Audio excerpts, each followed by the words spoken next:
Playing? Okay. Johnny Allen Hendrix was born on 11/27 of 1942, and he died in 1970. His life was short term.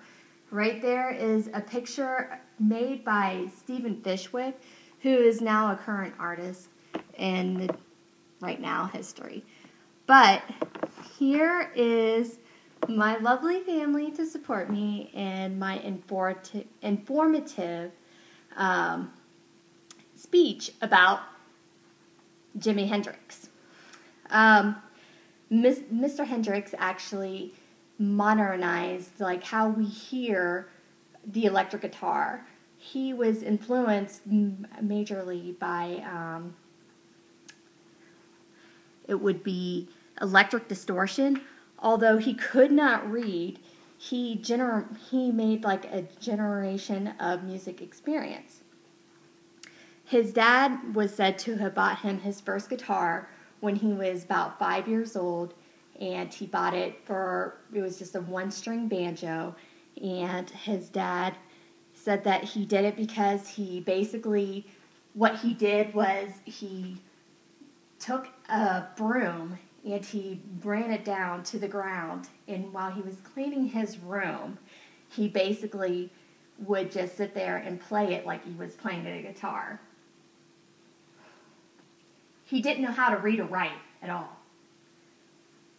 So that is the main concept, is even though he did not know how to read or write, he went throughout his entire life, up until his death in 1970, he did not know how to read or write. So he basically shaped an entire music genre of electric guitar, of not knowing how to read or write. In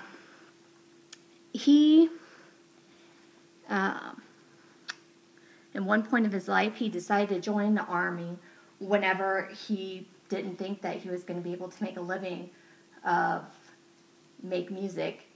He went airborne and hurt himself in doing a basic exercise, and he got dismissed honorably.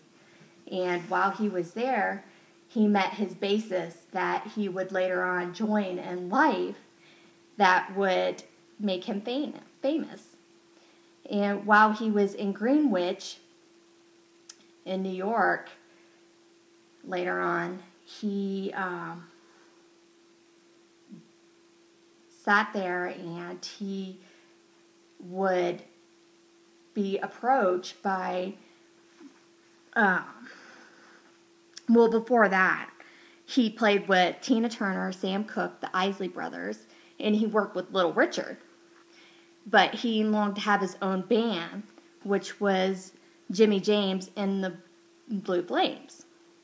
So when he was in Greenwich, he was approached by the Animals bassist, Chaz Chandler, in 1966, and he was signed by an agreement that he would basically go to London and, just go and play music. Well, he didn't know that he would just, make this entire movement while he was in Europe. And it became big while he was in Europe that he was huge in America. Like, he became huge over in America while he was in Europe. And he made this song called Hey Joe, and that became huge in 1967. And when it became huge in 1967, he made this album called Hey, Are You Experienced? And when You Are Experienced became really big, he came back in America, and he came back and he made Electric Ladyland, which was his own studio. He had a huge problem doing that because he was so busy. But when he did that,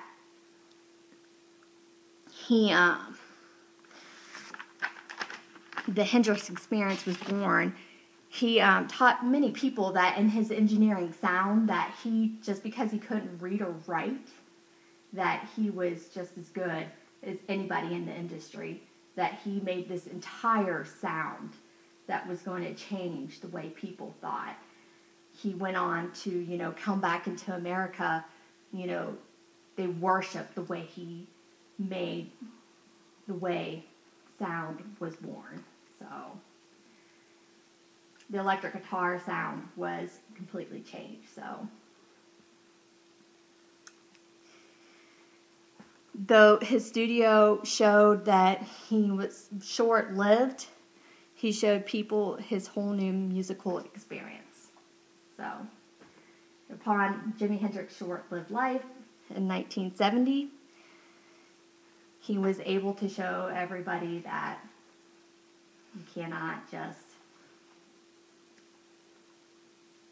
take for granted what everybody doesn't know.